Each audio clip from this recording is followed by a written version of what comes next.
One thing I don't like about watching YouTube videos about trauma is how much we talk about trauma and sad stuff and problems. And I know the problems are real, but everything you do to work on those problems can go nowhere if you're not also learning to lift your mood, to actually generate flashes of joy, because that is what you need to give you the strength to persevere in the daily work of healing old patterns and changing your life. And I mean changing for real, a change. This is why my favorite video that I've made is one that tells you actual literal things that you can do right now to lift your mood and feel better. And I'm bringing this back from the archive for you right here because, well, we need to feel better. In order to heal, we need to start by feeling better. It can't be put off. So here it is. What I'm about to say is going to challenge a lot of people watching right now, but here it is. No matter what's going on in your life, it's possible to lift your mood and feel happier even when the circumstances of your life are depressing and hard.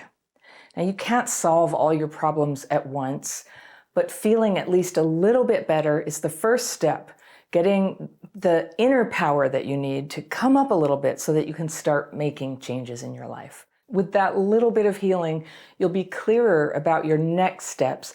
And when you keep on this path, one foot after the other, you can actually heal from the past and start making the changes in your life that will make your continuing happiness possible. Change and healing are definitely possible, especially when you know how to increase your inner power a little bit when you need to. And I'm going to show you how to do it.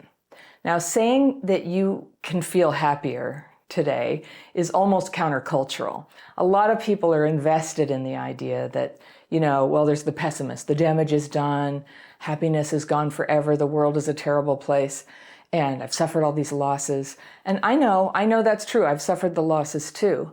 There's some truth in this pessimistic thinking that there's no hope at all, but really it's just another self-defeating behavior to become totally identified with the problem and completely resistant to the solution.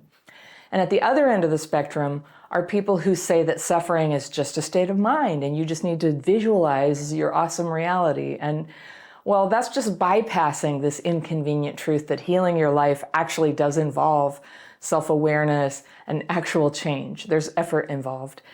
And somewhere between those two are so-called helpers who tell you, well, healing is possible, but the only way to get there is to get really, really sad and dwell more on what happened to you. And it's going to take a long time. And if you tell them that, hey, it doesn't feel like it's working for me, they'll say, well, it has to get a lot worse before it gets better. Well, I wouldn't listen to those people. And that's the pessimists, the bypassing optimists, and that it's got to feel really bad and that's going to go on for a long time. All of it. These are three places where I see people who have trauma get really stuck. And the fact is, if you're carrying trauma around, becoming free of it is going to be a lot of small and practical changes that you sustain over time. And you can do that. And it does need to help you feel better, quickly. Today, it needs to feel better. When life gets hard, you need a way to get emotional relief when you need it. And then you need practical day-by-day strategies to stay feeling happier and to build that happy life. So I want to show you some simple and practical ways to get an instant lift for your mood and energy. Even just a little positive change is worth it, and it can lead to the big changes that you're looking for. And you might find that these little steps I'm going to show you lead to much more than little changes and a little bit of uplift. Sometimes really good things happen. And I know this because I'm someone who has had a lot of suffering in my life. I've had good things, but I've had long periods of loneliness, the death of people I love, medical problems, very serious ones, financial problems, and definitely relationship problems. And here's the thing. I learned to be happier before these problems were solved. Being happier gave me so much more power to see the solutions and to take action. So these are simple strategies that you can use whenever you're in a bad place, depressed, angry, dysregulated, exhausted, feeling like you can't pull yourself together or you can't pop out of it. Now remember, you don't always have to know the reason you're feeling bad. What I'm teaching you doesn't depend on knowing that or any kind of knowledge at all. It's not about figuring out the past or making people apologize. It's none of those things. Those are nice. But sometimes it helps to take your focus off the past and off the pain for a while. And I'm not telling you to go into denial or to just repeat affirmations that the problems don't exist. You don't have to believe anything, in fact, to try this. You don't have to accept anything. I'm not someone who can really accept things that I don't believe in anyway. I tend to go on experience. If things feel fake, well, I just prefer to try things and see how it goes. If it works, adopt it. So try that with me. It's possible to influence your mood with practical actions that let you still be your real self, not lose track of the problems in your life that actually need solving at some point, and to get into the habit of feeling better so that you don't have to go through all the steps of getting there every time you're feeling down. It'll start to be your natural default state. So the first thing to do, are you ready, is to get up an hour earlier than you normally would.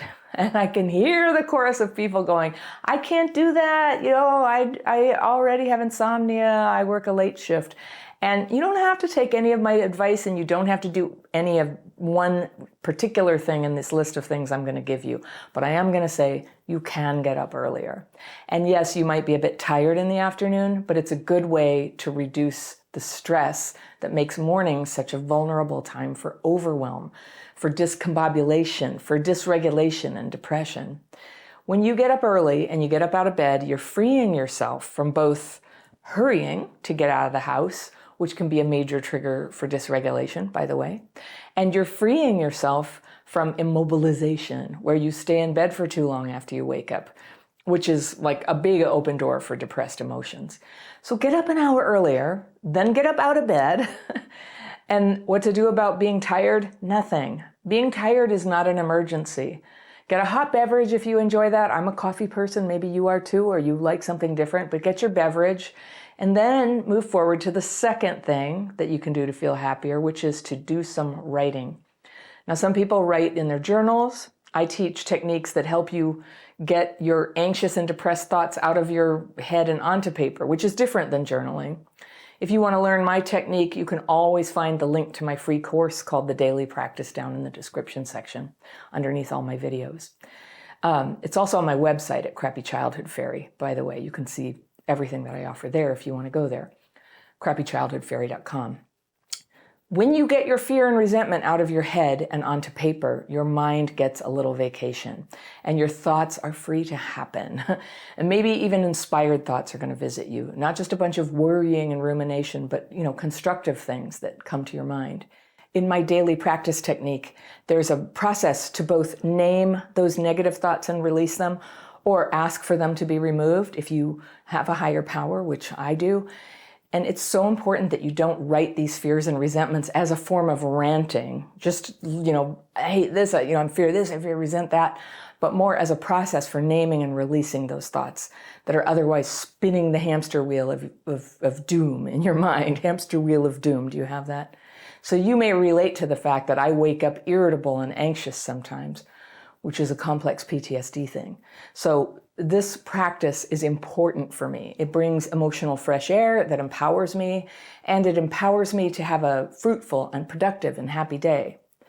The third thing to do is to meditate. Now, I meditate for 20 minutes twice a day. If you can even do 5 minutes, it makes a huge difference. And by meditation, I don't necessarily mean anything difficult. You don't have to sit in a special way. You don't have to have an empty mind or focus on your breath or anything. You just rest with your eyes closed, maybe with a mantra, like a simple word like okay or this. Some word that reminds you that you're meditating but doesn't put a lot of demands. And don't use guided meditations. That's a completely different thing to put information in. You're not there to learn a new thing. You're there to release and rest. Now, you may have an established meditation practice, and if that's really easy for you, use that one. Now, a lot of people, I hear they criticize themselves and say, you know what, I can't really meditate. I just think so much. I do it wrong. And that's precisely why people like us need to meditate. It's because we have an active mind. a mind that is designed, in fact, to think. So we just give it a nice rest and take off all expectation that it'll be perfect or have no thoughts or be perfectly empty like a still pond. It's never like that, is it? It might not even feel like a good meditation, but you don't have to be good at meditating to just start meditating. You start where you are. You start writing fears and resentments on paper beforehand, which is how the daily practice is sequenced: writing, then meditation, specific form of writing, easy meditation. They go together and it starts getting easier all around. The fourth thing for lifting your mood is to exercise hard. Now, there was a time when I had acute PTSD, and if you've ever heard my story, there have been a couple of times in my life where some really traumatic things happened, where the PTSD symptoms were so strong I could barely work or hold a conversation. My mind was seriously stressed, and it was scattered, and my body was having full adrenal freak out several times a day. And every time something reminded me of one particularly traumatic experience, when someone close to me had died, I'd flash back to the memory of that experience, and adrenaline would whoosh through me, and my heart would pound and my thoughts would scatter, and it was really debilitating. So this PTSD reaction had been going on for months, and I happened to see a doctor, and she said, well, how many times a day are you having these freak out episodes you're telling me about? And I was like, not that much, just like 10 or 20 times a day. And she said, okay, we're going to have to start putting you on some medication. Well, I didn't want to do that. And the reason is I had such a dramatic healing from terrible depression earlier on in my life. And when I first found my daily practice, I recovered from that depression. I never went down to that place again.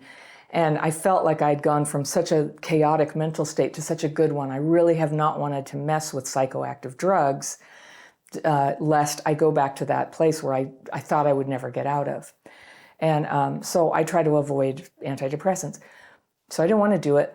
I told her I'd come back in a couple weeks, though. And instead of taking drugs, I told her I would try some other things. And I went online and I searched, what does a person do if they can't stop going into panic mode all day?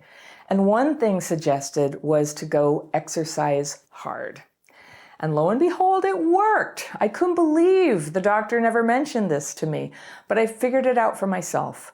Now, what does exercising hard mean? It can be different depending on what you're used to doing, but you want to get your heart rate up for at least 20 minutes.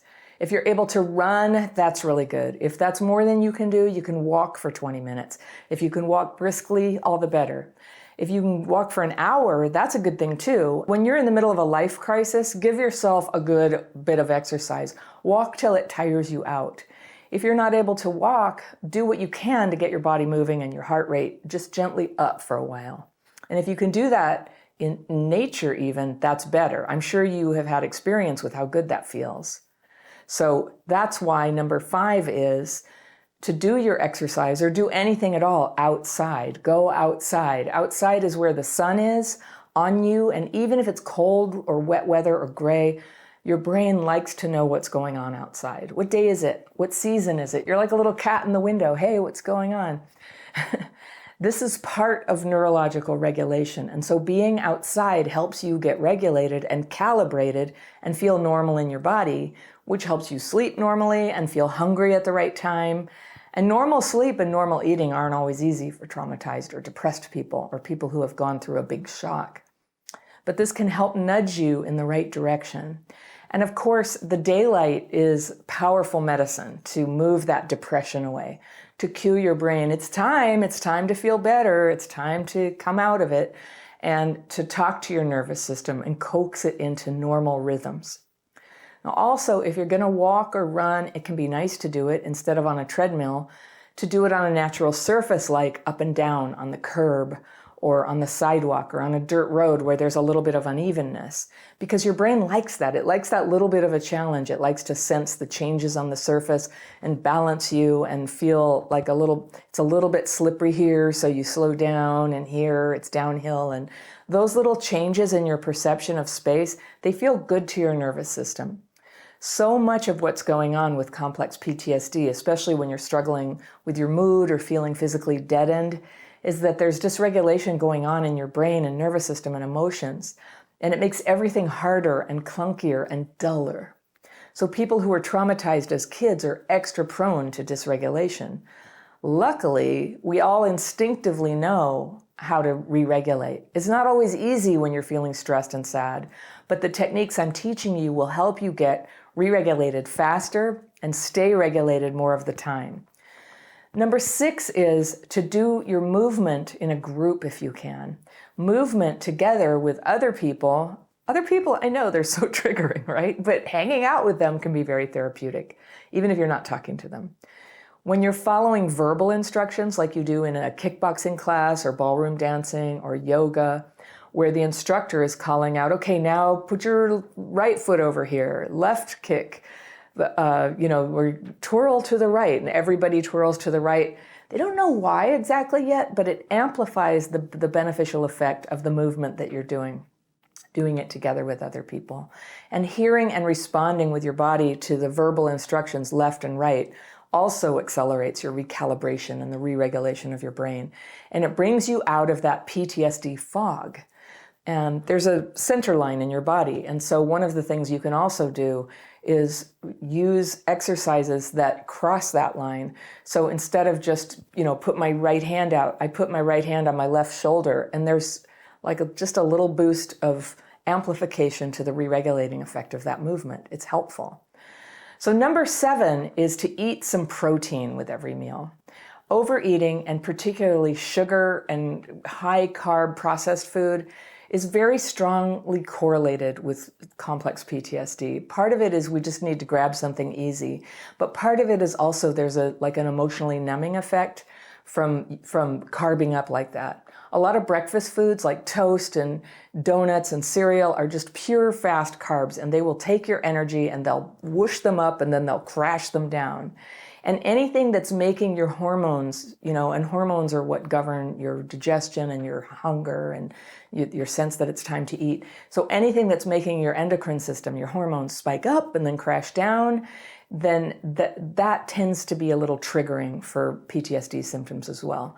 So a little bit of advice is to make sure that you're eating protein with your meals, even if you're eating carby foods too. Just get some in there. If you were going to have toast, have an egg on toast, or have some, chia pudding and toast.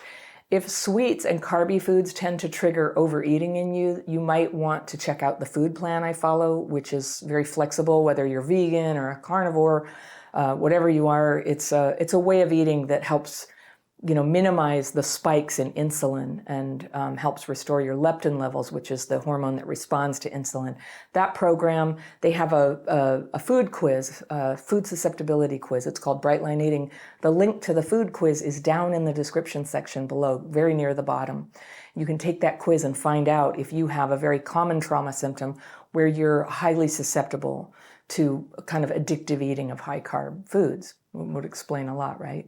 So if you've had some trauma in the past and you're like me, you're vulnerable to feeling overwhelmed. Eating too many fast carbohydrates can make you feel numb and scattered and make you feel worse because it's hard to get anything done, which of course leads to more overwhelm later. So this is number 8, to get out of overwhelm and work deliberately on good, useful activities for yourself and for the people around you. It can be good to make a list. So for me, every morning after I meditate, I make a list of the most important things that I'd like to get done that day. And I know that there's a lot of stuff on my list that I'm probably not going to get to, and I'm okay with that. But I therefore zero in on the top 3, the 3 most important things for me to get done that day. And even then, I can't always do the 3 things. So I zero in on the top 1 thing, and I take them in order, and I make sure that the most important thing on my list gets done first. I make that the top priority. Now, sometimes when I'm choosing what's going to be the top priority, I'll choose the one that's the hardest, so I can eliminate the sense of dread that comes with having a hard thing ahead of me during the day. Number 9, this one's kind of special, but if you just want to get your spirits up, fight the urge to talk about anything negative. We've been conditioned that if we're feeling bad about something, we should talk to as many people as possible, talk more about it, especially if you're a woman. Have you noticed this? When people say, hey, how you doing? It's really easy to give the whole terrible story like, well, oh gosh, this thing is going on and it's so hard, and you know all the stuff going on in the world, and I've got a headache, and my neighbor lost her job, and you won't even believe the blah, blah, blah, blah, blah. So if you want to change your mood, I just encourage you to experiment with not talking about it. Don't talk about the thing that's bothering you. Keep your focus on where you're trying to go on the stuff that's positive for you. Now keep in mind, I'm not saying to never talk about what's bothering you. Sometimes, obviously, it's purposeful and important to talk to somebody about things that are bothering you. So I'm not saying go into denial or pretend nothing is bad. Just try experimenting with not talking about the thing that's bothering you, and you'll be surprised how easy it is to have your mood start going in a completely new direction. You're not constantly reminding yourself how upset you are about something, right? So this is also good when you're trying to get over someone after a breakup. Stop talking about that person. Not only don't call them, don't look at their social media, just stop talking about them, good or bad. All right? Number 10, and there's a question to ask yourself. What am I avoiding? A lot of times a depressed mood is really just a sense of dread about something you're avoiding. And it could be something like you're avoiding something that you need to learn for work, right? Or you're avoiding getting in touch with someone who you know you owe a phone call.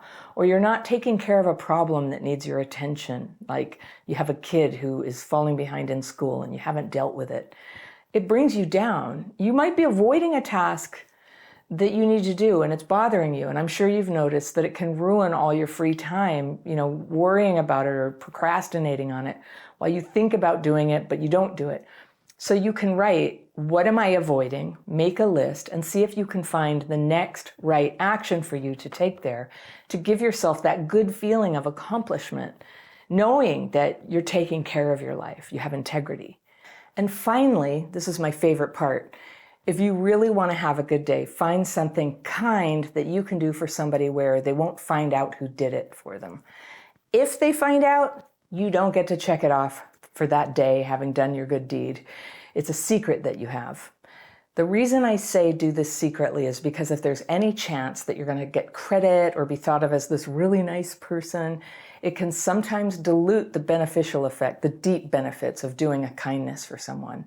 You're doing this for your own happiness, and if it helps someone else, that's really good.